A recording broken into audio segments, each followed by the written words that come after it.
The conditions that we're seeing are not things that we've experienced before. 2023, we watched BC burn. An atmospheric river. Increased risk of flooding. The fire continues to rage. Dangerously dry. I have not seen this kind of devastation.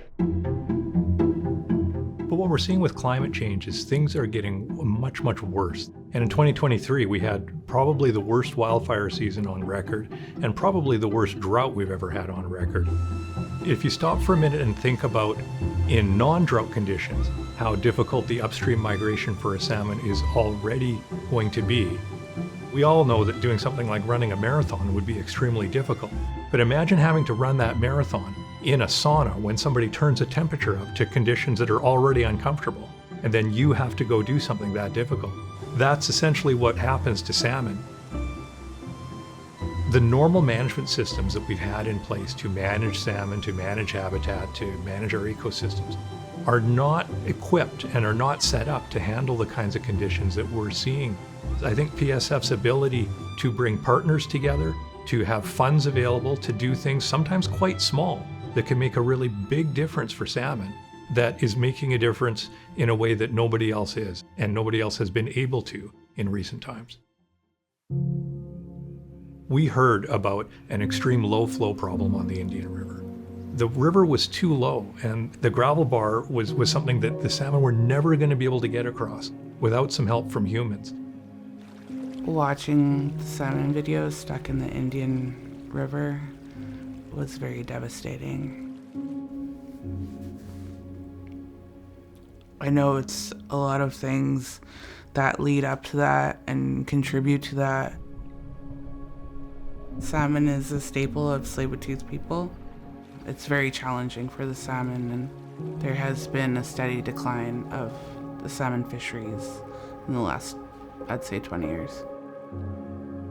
Everybody has their strength, everybody has their purpose, and so if we all come together and work together, understanding that it could make the job easier and we can get more done, I think is super beneficial.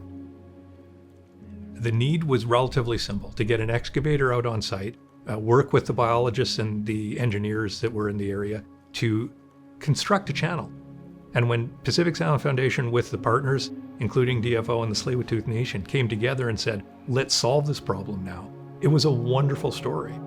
We can't always fix the problems, but when we have a chance to, it would be a real shame not to be able to take action. And in this case, it was a really positive success story.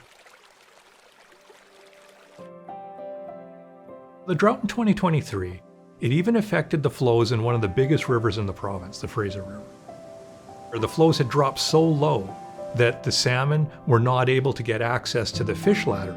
And so thousands and thousands of salmon were stuck, and they were jumping and jumping and jumping at the rocks trying to get by. So it got to a point where the Xwísten community were so concerned that they called all of their community members to come and help the salmon. And they knew that they couldn't help all of the salmon, and they were calling for help.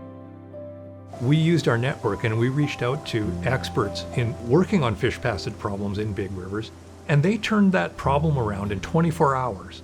It included helicopters, it included bringing a specialty excavator into the site to open up a natural channel a little bit to help salmon pass.